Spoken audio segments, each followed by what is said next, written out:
Hello दोस्तों, आज हम नेपाल के पशुपतिनाथ मंदिर के बारे में कुछ रहस्य जानते हैं। पशुपतिनाथ मंदिर नेपाल की राजधानी काठमांडू से 3 किलोमीटर उत्तर पश्चिम में बागमती नदी के किनारे देवपाटन गांव में स्थित एक हिंदू मंदिर है। नेपाल के एक धर्मनिरपेक्ष राष्ट्र बनने से पहले यह मंदिर राष्ट्रीय देवता भगवान पशुपतिनाथ का मुख्य निवास माना जाता था। यह मंदिर यूनेस्को विश्व सांस्कृतिक विरासत स्थल की सूची में सूचीबद्ध है।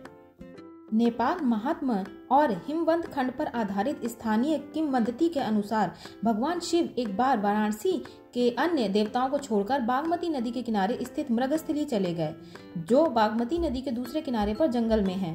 भगवान शिव वहां पर चिंकारे का रूप धारण कर निद्रा में चले गए। जब देवताओं ने उन्हें खोजा और उन्हें वाराणसी वापस लाने का प्रयास किया तो उन्होंने नदी के दूसरे किनारे पर छलांग लगा दी। इस दौरान उनका सींग 4 टुकड़ों में टूट गया। इसके बाद भगवान पशुपति चतुर्लिंग के रूप में प्रकट हुए।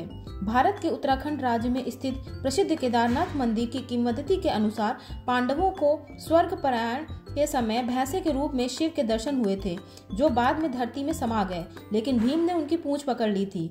ऐसे में उस स्थान पर स्थापित उनका स्वरूप केदारनाथ कहलाया तथा जहाँ पर धरती से वे बाहर उनका मुख प्रकट हुआ वह पशुपतिनाथ कहलाया।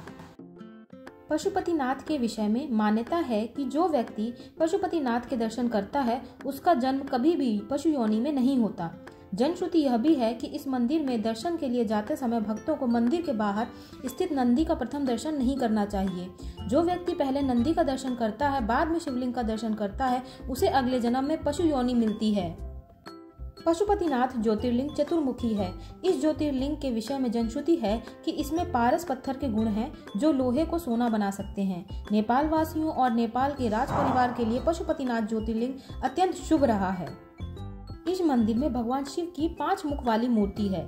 इस विग्रह में चारों दिशाओं में एक मुंह और एक मुंह ऊपर की ओर है। प्रत्येक मुख में दाएं हाथ में रुद्राक्ष की माला और बाएं हाथ में कमंडल है। ये 5 मुख अलग अलग दिशाओं और गुणों को परिचय देते हैं।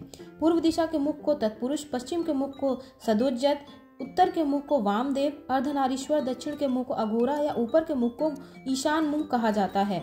भगवान शिव की मूर्ति तक पहुंचने के लिए चांदी के 4 दरवाजे बने हुए हैं। पश्चिम द्वार के ठीक सामने नंदी जी की पीतल की विशाल प्रतिमा है। इस परिसर में शैव और वैष्णव परंपरा के कई मंदिर भी हैं।